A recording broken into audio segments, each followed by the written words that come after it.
تبارک و تعالی وحدہ لا شریک کا بے پناہ احسان کہ اللہ تعالیٰ نے اس فانی زندگی کے اندر، اس ختم ہونے والی زندگی کے اندر ہمیں یہ مبارک دن جمعۃ المبارک کا حقیقت کے اندر جو مسلمان کے لیے عید کا دن ہے اللہ تعالیٰ نے عنایت فرمایا، اور اللہ تعالیٰ کا ہم پر یہ خاص فضل ہے کہ اللہ تعالیٰ کی ذات اقدس نے ہمیں اپنے پیارے حبیب محمد مصطفیٰ صلی اللہ تعالیٰ علیہ وآلہ وسلم آپ کی امت میں اللہ تعالیٰ نے داخل فرمایا۔ ظاہر سی بات ہے کہ ہمارے اس علاقے کے اندر تقریباً، بلکہ پورے پاکستان کے اندر تقریباً چوتھا دن ہے کہ اللہ تعالیٰ کی رحمت کا نزول ہو رہا ہے، بارش برس رہی ہے اللہ تعالیٰ کی رحمتوں کی نوید دے کر، اور نبی پاک صلی اللہ تعالیٰ علیہ وآلہ وسلم آپ کا یہ فرمان ہے، حضور علیہ الصلوۃ والسلام کا یہ فرمان ہے کہ اللہ تعالیٰ کی ذات اقدس جب بارش برس رہی ہو تو جو دعا کی جائے اللہ تعالیٰ اس دعا کو ضرور قبول فرماتے ہیں۔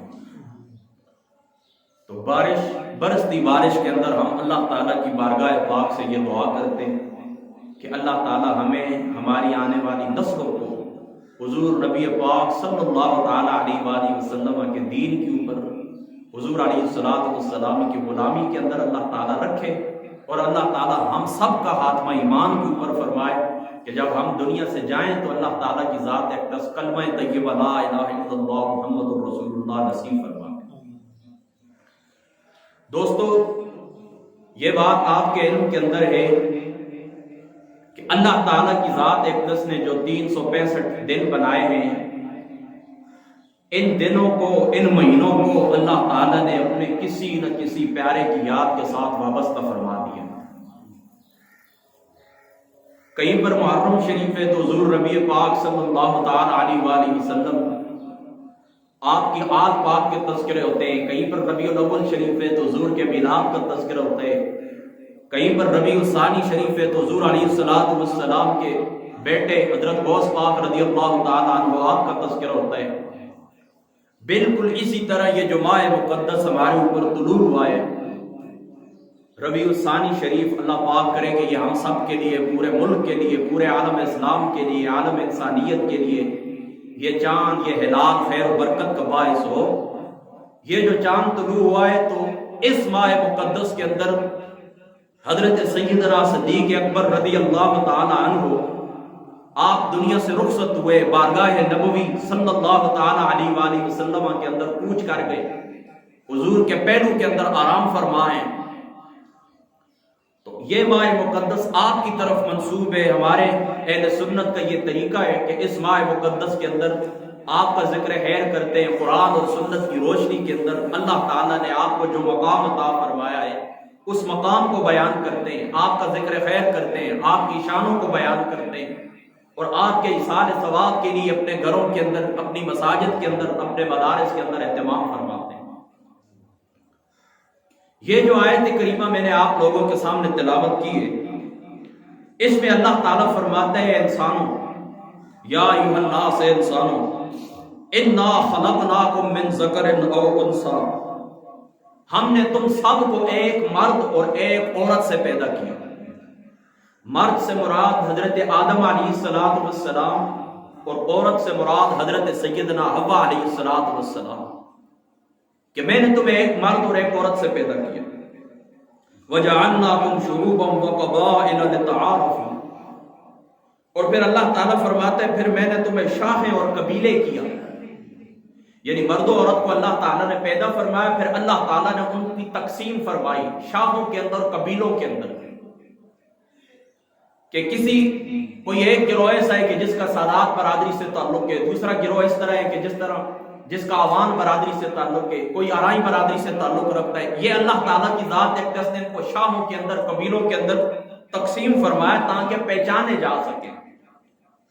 دیکھیں نا، ہر شخص کی جو پہچان ہوتی ہے اس کے قبیلے سے ہوتی ہے، فلاں قبیلے کا فرد ہے، فلاں کا بیٹا ہے، فلاں کا باپ ہے، فلاں کا بھائی ہے۔ یہ اللہ تعالیٰ کی ذات اقدس نے کس لیے رکھا ہے؟ پہچان کے لیے، کہ تم ایک دوسرے کو پہچان سکو۔ آگے پھر اللہ تعالیٰ فرماتے ہیں ان اکرمکم عند اللہ اتقاکم، کہ تم میں سے اللہ تعالیٰ کی ذات مقدسہ کے نزدیک عزت والا، رفعت والا، مقام والا وہ شخص ہے کہ جو تقوی اختیار کرے۔ اور تقوی کی تعریف میں پہلے بھی آپ کو بتا چکا ہوں، غالباً پچھلے سال جس وقت یہاں پر حاضری ہوئی تھی، کہ یاد رکھو تقوی کا مفہوم یہ ہے کہ جن مقامات کے اوپر اللہ تعالیٰ کی ذات اقدس نے حاضر ہونے کا حکم دیا ہے وہاں پر حاضر ہو جائیں، اور جن مقامات سے اللہ تعالیٰ کی ذات اقدس نے منع فرمایا وہاں سے رک جائیں، اس کو کہتے ہیں تقوی۔ تو اللہ تعالیٰ فرماتا ہے یعنی اس آیت پاک کے نزول کا مقصد یہ ہے کہ زمانہ جاہلیت کے اندر لوگ کیا کرتے تھے، اپنے قبیلے کے اوپر تکبر کرتے تھے، اپنے قبائل کے اوپر فخر کرتے تھے، اپنے قبائل کے متعلق بڑی بڑی رسمیاں نظمیں پڑھتے تھے۔ تو اللہ تعالیٰ نے اس فعل جاہلیت سے منع فرمایا تمہاری شان اور تمہارا جو مقام ہے، تمہاری جو عزت ہے وہ قوم اور قبیلے کی وجہ سے نہیں ہے، اللہ تعالیٰ کے ذات پاک کے پاس تمہارا جو مقام ہے وہ تمہارے تقوی کی وجہ سے۔ آقا علیہ الصلوۃ والسلام کا یہ فرمان، حضور علیہ الصلوۃ والسلام نے فرمایا، مسند احمد کے اندر یہ روایت موجود ہے، حضور علیہ الصلوۃ والسلام نے فرمایا کسی گورے کو کسی کالے کے اوپر، کسی کالے کو کسی گورے کے اوپر، فرما کسی اجمی کو کسی عربی کے اوپر، کسی عربی کو کسی اجمی کے اوپر کوئی فضیلت حاصل نہیں، ہاں فضیلت حاصل ہے تو فقط تقوی کی بنیاد کے اوپر۔ یعنی اللہ تعالیٰ کے نزدیک وہ بندہ شان والا ہے، وہ بندہ عزت والا ہے، یعنی اللہ تعالیٰ تمہیں ثواب زیادہ عطا فرماتا ہے، کس وجہ سے؟ تقوی کی وجہ سے، کہ جو بندہ تقوی اختیار کرے اللہ تعالیٰ نے جن مقامات سے رکنے کو حکم دیے وہاں سے رک جائے، جن مقامات کے اوپر خدا دیکھنا چاہتا ہے وہاں پر حاضر ہو جائے، تو وہ اللہ تعالیٰ کے نزدیک کیا ہے؟ اکرمکم، بہت زیادہ عزت والا ہے، بہت زیادہ شان ہے۔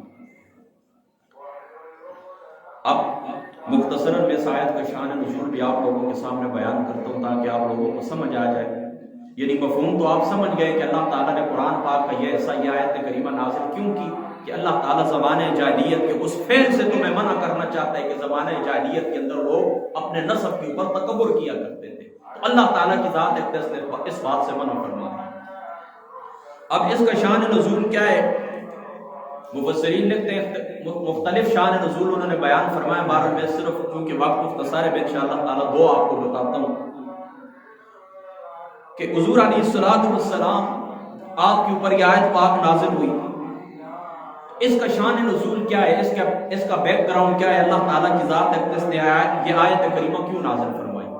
امام بغوی رحمۃ اللہ تعالیٰ علیہ آپ تفسیر بغوی کے اندر معالم التنزیل کے اندر آپ لکھتے ہیں حضرت ابن عباس رضی اللہ تعالیٰ عنہ سے، حضرت ابن عباس رضی اللہ تعالیٰ عنہ اس کا شان نزول یہ فرماتے ہیں، آپ فرماتے ہیں کہ حضرت سیدنا ثابت ابن قیس رضی اللہ تعالیٰ عنہ یہ رسول اللہ کے ایک صحابی ہیں، یہ مجلس کے اندر بیٹھے ہوئے تھے تو ایک شخص آیا، تو اس کے لیے اب دیکھیں اللہ تعالیٰ قرآن کے اندر یہ فرماتا ہے، اللہ تعالیٰ فرماتا ہے کہ جب تمہیں یہ کہا جائے وَإِذَا قِيلَ لَكُمْ تَفَسَّحُوا فِي الْمَجَالِسِ فَافْصَحُوا، کہ جب مجلس کے اندر تم بیٹھے ہوئے ہو اور تمہیں کہا جائے کہ کشادہ کرو، جگہ کشادہ کرو، یعنی باہر سے آنے والا جو بندہ ہے اس کو جگہ دو، تو یاد رکھیں یہ آداب زندگی میں سے ایک ادب ہے کہ تم اس طرح کرو کہ اس بندے کے لیے جگہ کشادہ کرو۔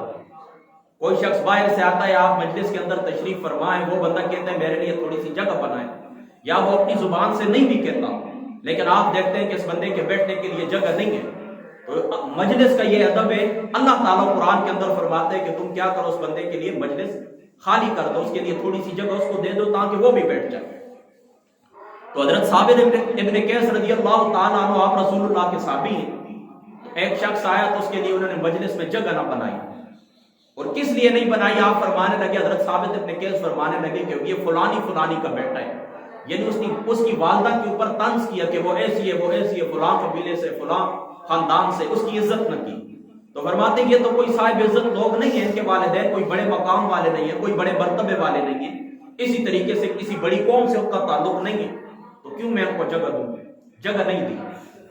تو نبی پاک صلی اللہ تعالیٰ علیہ وآلہ وسلم سارے جہانوں کے لیے اللہ تعالیٰ نے آپ کو رحمت للعالمین بنا کر اس دنیا کے اندر مبعوث فرمایا۔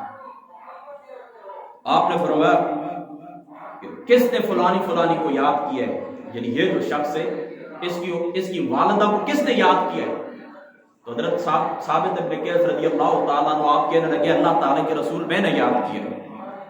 تو حضور علیہ الصلوۃ والسلام نے فرمایا یہ جو لوگ بیٹھے ہوئے تم ان کے چہروں کو دیکھو کیا نظر آتا ہے. تو عرض کہ یا رسول اللہ یہ کچھ سفید ہے، کوئی لال رنگ کے، کوئی کالے رنگ کے، کوئی کس رنگ کے، کوئی کس رنگ کے. تو حضور علیہ الصلوۃ والسلام نے فرمایا اللہ تعالیٰ کی ذات اقدس نے تمہیں ان رنگوں کی بنیاد کے اوپر فضیلت نہیں دی ہے، فضیلت اللہ تعالیٰ نے تمہیں دی ہے دین کی بنیاد کے اوپر، فضیلت اللہ تعالیٰ نے تمہیں دی ہے تقوی کی بنیاد کے اوپر.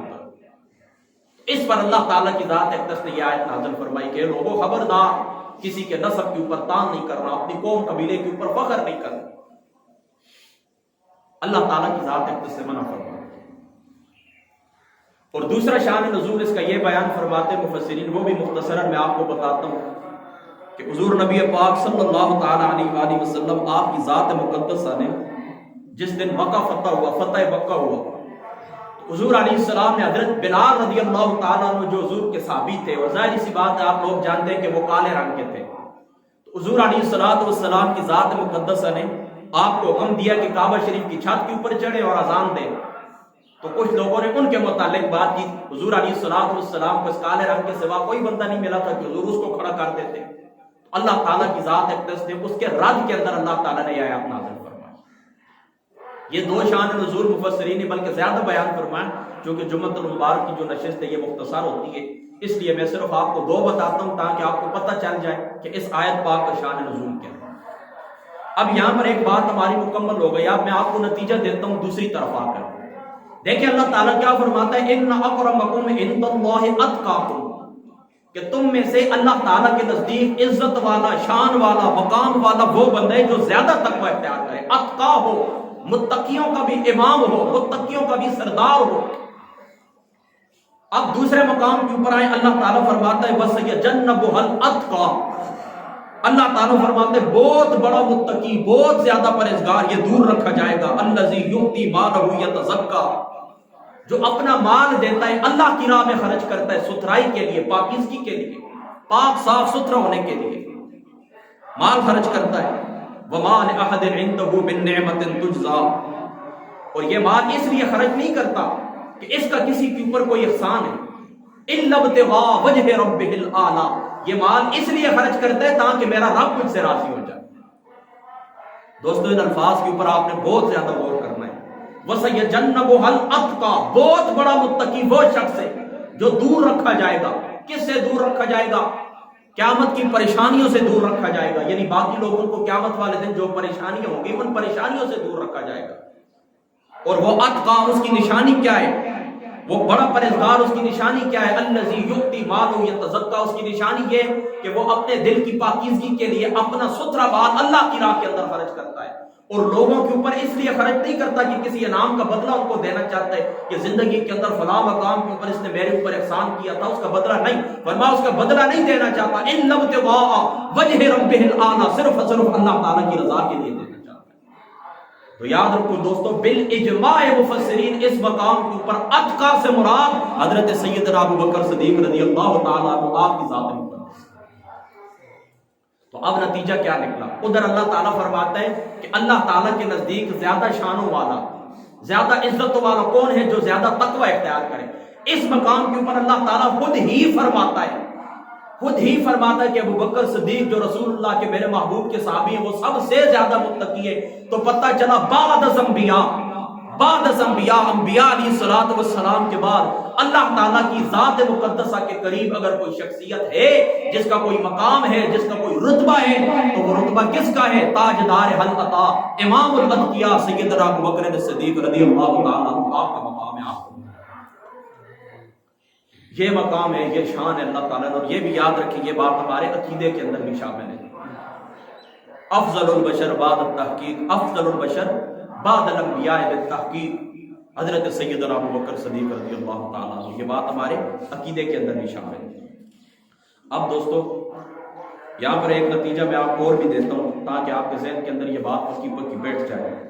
دیکھیں یہاں پر نبی پاک صلی اللہ تعالیٰ علیہ وآلہ وسلم کا ایک فرمان مجھے یاد آتا ہے. چلو آگے انشاءاللہ تعالیٰ وہ بھی آپ کو سنا دیتا ہوں. یہاں پر اتنی بات یاد رکھیں. آج دیکھیں ہم بھی حضرت ابو بکر صدیق رضی اللہ تعالیٰ عنہ آپ کا نام لیتے ہیں. آپ کے نام کے اوپر ہم لنگر پکاتے ہیں، تقسیم کرتے ہیں، لیکن دیکھیں یہاں پر اللہ تعالیٰ کی صفت کیا بیان فرماتے ہیں؟ اللہ تعالیٰ کی صفت یہ بیان فرماتے ہیں کہ وہ کوئی بھی کام کرتے ہیں تو دنیا کے اندر کسی کو بدلہ دینے کے لیے نہیں کرتے، بلکہ کس لیے کرتے ہیں؟ اللہ تعالیٰ کی رضا کے لیے کرتے ہیں۔ تو ہمارے لیے اس میں سبق کہ دیکھیں آج میں جس علاقے سے تعلق رکھتا ہوں، علاقہ چھٹ سے، اس علاقے کی روایت مجھے معلوم نہیں ہے، لیکن میں جس علاقے سے تعلق رکھتا ہوں وہ علاقہ اس طرح ہے کہ اگر ہم اپنے گھر والوں کو کہتے ہیں نا، گھر والے ہمیں کہتے ہیں کہ بیٹا فلاں شخص کے جنازے کے لیے، میں کہتا ہوں اپنے گھر والوں کو کہ میں فلاں کے جنازے کے اندر جا رہا ہوں، تو گھر والے کہتے ہیں نہیں جانا۔ میں نے کہا کیوں نہیں جانا؟ کہتے ہیں کہ اس لیے نہیں جانا کہ وہ بھی کل نہیں آیا تھا۔ نہیں چھوڑتے، ہمارے والدین بھی ہمیں نہیں چھوڑتے، ایمانداری بات آپ کو کہتے ہیں نہیں جانا، وہ نہیں آیا تھا ہم کیوں جائیں۔ اچھا کسی کی خوشی کے اندر میرا دوست ہے، اس نے مجھے نہیں بیٹا کل ہمارے بھی بیٹے کی شادی تھی، کوئی نہیں آیا تھا، آپ کو بھی ضرورت نہیں۔ اچھا پھر جنازے کے اندر بیٹھتے ہیں تو ساتھ یہ بھی کہتے ہیں کہ فلاں سے مل کے آنا۔ مل کے کیوں آئے جی؟ اس لیے مل کے آئے تاکہ اس بندے کو پتہ چل جائے کہ ہم تیرے جنازے کے اندر آئے تھے۔ تو یہ سارا کچھ ہم جو کرتے ہیں دنیا کو دکھانے کے لیے کرتے ہیں، بدلے کے لیے کرتے ہیں۔ اللہ تعالیٰ کی ذات اقدس کا سبق یہ نہیں ہے۔ قرآن ہمیں جو آداب زندگی سکھاتا ہے، قیامت والے دن کل وہی اعمال تمہارے میزان کے اندر رکھے جائیں گے، تولے جائیں گے، جن کا وزن ہوگا اور ان اعمال کا وزن ہوگا جو اللہ کی ذات اقدس کے لیے ہوں گے۔ ورنہ جو اعمال ہم دنیا کو دکھانے کے لیے کرتے ہیں، فقیہ ابو اللیث سمرقندی رحمۃ اللہ تعالی علیہ، آپ نے حدیث پاک کو نقل کیا ہے تنبیہ الغافلین کے اندر، فرما ایسے اعمال جو دنیا کو دکھانے کے لیے کرتے ہیں، کل اللہ تعالیٰ کی ذات اقدس ان سارے اعمال کو اٹھا کر جہنم کے اندر پھینک دیں۔ فقط وہ اعمال جو اللہ کی رضا کے لیے کیے گئے تھے وہ میزان کے اندر رکھے جائیں گے، ان کو تولا جائے گا، ان کا ثواب آپ کو حاصل ہوگا۔ تو بالکل اس بات سے ہمیں توبہ کرنی چاہیے۔ زندگی انسان ہے، ہم کمزور لوگ ہیں، وَخُلِقَ الْإِنسَانُ ضَعِيفًا، اللہ تعالیٰ فرماتے ہیں میں نے انسان کو کمزور پیدا کیا ہے، ہمارے اندر ہزار کمزوریاں ہیں، ہم نے دنیا کے اندر اس طرح کی ہے کہ لوگوں کو دکھانے کے لیے ہم نے اعمال کیے، لیکن اس جمعۃ المبارک کی برکت سے، اس جمعۃ المبارک کی نشست کے اندر ہمیں توبہ کر کے اٹھنا ہوگا کہ آج کے بعد جو عمل بھی کریں گے اللہ تعالیٰ کی رضا کے لیے کریں گے۔ یہی اللہ تعالیٰ کو حکم ہے، یہی سیدنا صدیق اکبر رضی اللہ تعالیٰ عنہ آپ کی سیرت کا، آپ کے وجود مسعود کا آپ کے لیے پیغام ہے۔ اور تیسری بات یہ بھی یاد رکھیں، الریا شرک، حضور نبی پاک صلی اللہ تعالیٰ علیہ وآلہ وسلم نے فرمایا، یہ ابن ماجہ شریف کی روایت ہے کہ اللہ تعالیٰ کی ذات اقدس نے ریا کو شرک قرار دیا ہے۔ ریاکاری اسی کو کہتے ہیں، لوگوں کو دکھانے کے لیے، لوگوں کو دکھانے کے لیے۔ اور ایک بات اور بھی میرے ذہن میں آ گئی، دیکھیں حضور علیہ السلام فرماتے ہیں کہ کسی مسلمان کی نماز جنازہ کے اندر 100 بندے شریک ہو جائیں اللہ اس کی بخشش کر دیتا ہے۔ دوسرے مقام کے اوپر فرمایا 40 بندے شریک ہو جائیں تب بھی بخشش فرما دیتا ہے۔ تیسرے مقام کے اوپر فرماتے ہیں کہ 3 صفیں ہو جائیں، یعنی 7 آدمی ہیں نا، آپ 3 ایک صف کے اندر کھڑے ہو جائیں، 2 دوسری صف کے اندر کھڑے ہو جائیں، 2 دوسری صف کے اندر کھڑے ہو جائیں، یعنی ایک الہ تعبیر یہ کیا کرتے تھے، یہ بھی جامع ترمذی شریف کی روایت کے اندر موجود ہے۔ تو 3 صفوں کے اندر بے شک 2 4 آدمی ہو جائیں، 3 صفیں ہو جائیں، اللہ کی بارگاہ میں اس کی بخشش کے لیے دعا کرتے ہیں، اللہ تعالیٰ اس کو بخش دیتا ہے۔